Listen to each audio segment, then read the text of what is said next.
E se eu te dissesse que, por décadas, o governo dos Estados Unidos conduziu experimentos secretos com drogas alucinógenas, hipnose e técnicas de manipulação mental em cidadãos comuns? Pessoas como eu e você, usadas como cobaias, sem saber, sem consentir. Essa é a história real de um programa clandestino chamado MK-Ultra, um experimento sombrio que pretendia transformar a mente humana em uma arma. Para entender como tudo começou, precisamos voltar no tempo. Ano 1953. O mundo vivia sob a sombra da Guerra Fria. A tensão entre os Estados Unidos e a União Soviética era constante. Espionagem, paranoia e corrida armamentista estavam em seu auge. Mas havia algo que preocupava ainda mais os americanos: a possibilidade de que a URSS estivesse desenvolvendo técnicas de lavagem cerebral. Filmes, jornais e relatórios falavam sobre soldados que voltavam da guerra na Coreia com o pensamento completamente transformado. Seria possível reprogramar a mente humana? A CIA não quis correr o risco de ficar para trás. E foi assim que nasceu o projeto MK-Ultra, um programa ultra secreto autorizado pelo então diretor da CIA, Allen Dulles, com o objetivo de criar ferramentas de controle mental, técnicas que poderiam ser usadas para interrogar, manipular e até apagar memórias.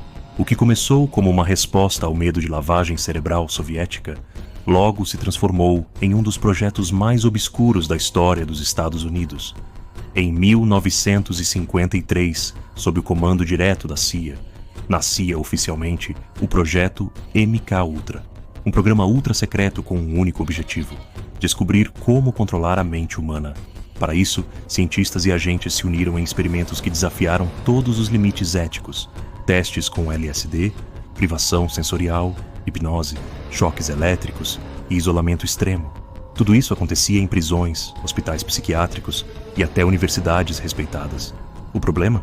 A maioria das cobaias nem sequer sabia que fazia parte de um experimento. Homens, mulheres, soldados, pacientes vulneráveis e até cidadãos comuns foram expostos a drogas e manipulações psicológicas. A CIA acreditava que, com a fórmula certa de trauma e química, seria possível apagar memórias, implantar ideias falsas ou até forçar confissões. O nome disso, interrogatório químico, era o início de uma era sombria em que a mente humana passou a ser tratada como um campo de guerra. Além do LSD, outras substâncias alucinógenas foram usadas, como mescalina, psilocibina e escopolamina. Em alguns testes, os voluntários recebiam doses diárias por semanas seguidas. Em outros, as drogas eram aplicadas sem nenhum aviso. Hospitais, prisões, clínicas psiquiátricas e até bordéis secretos foram usados como laboratórios improvisados. Câmeras escondidas registravam tudo. Os cientistas observavam em silêncio como a mente humana se despedaçava lentamente diante dos seus olhos. As perguntas deixaram de ser feitas com palavras, agora eram feitas com drogas. As respostas vinham entre delírios, medo e confusão. O que antes era ciência virou manipulação. Documentos secretos revelam sessões onde os agentes induziam confissões, implantavam memórias falsas, apagavam traumas ou criavam novos. Mas isso era só o começo, porque o verdadeiro objetivo era mais ambicioso: controlar completamente um ser humano, suas escolhas, suas emoções, sua vontade. Mas o que tornava tudo ainda mais assustador era o nível de encobrimento. A CIA criou instituições falsas, financiou pesquisas sem o conhecimento dos cientistas e infiltrou o programa em universidades, hospitais e prisões. Muitas vezes, nem mesmo os médicos sabiam que estavam participando de um experimento secreto. Tudo precisava parecer normal. Mas por trás de jalecos brancos e burocracia, estava o projeto que desafiava os limites da ética humana. Um experimento que crescia e se espalhava nas sombras. Em 1953, o cientista Frank Olson caiu da janela do 13º andar de um hotel em Nova York. Oficialmente, foi considerado suicídio, mas o que ninguém sabia é que Olson trabalhava em um dos laboratórios mais secretos da CIA. Ele estava diretamente envolvido em testes com armas biológicas e experimentos com LSD. Dias antes de sua morte, Frank havia sido submetido a uma dose da droga. Sem saber, começou a apresentar sinais de paranoia, medo constante, e dizia estar sendo vigiado. Alguns acreditam que ele começou a questionar as práticas do projeto e que por isso foi silenciado.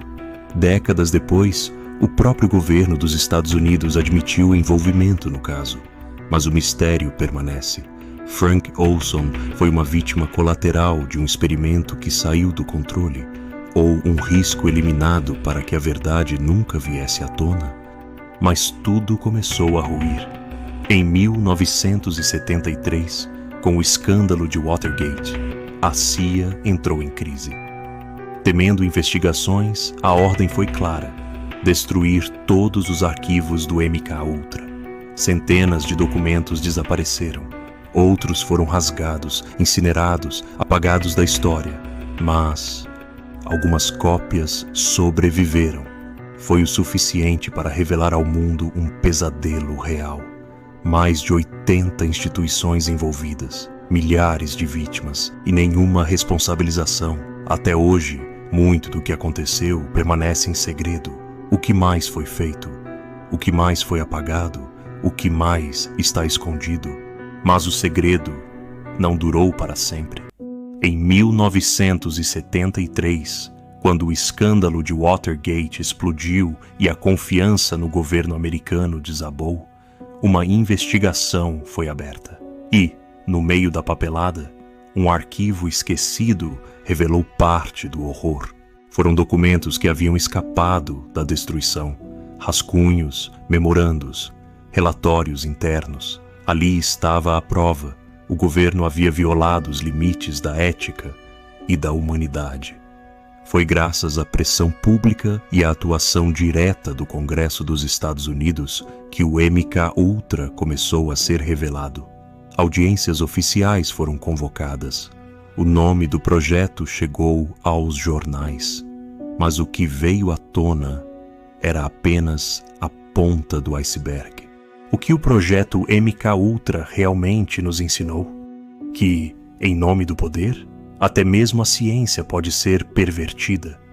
Que os limites da ética são facilmente ultrapassados quando os olhos do mundo estão fechados.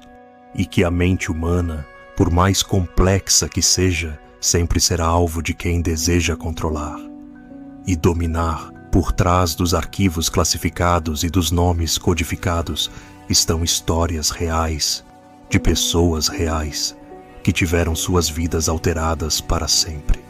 E o mais inquietante, nem tudo foi revelado. Diversos documentos foram destruídos, testemunhas desapareceram, e até hoje não se sabe ao certo quantos projetos similares seguiram em segredo, com outros nomes, em outros países, com outras vítimas. A pergunta que fica é: será que isso realmente acabou? Ou será que estamos vivendo a continuação de um experimento que nunca foi interrompido? Se a mente humana pode ser programada, quem está escrevendo o código agora? Curta, inscreva-se e ative o sino, porque no próximo arquivo, a verdade pode ser ainda mais perturbadora.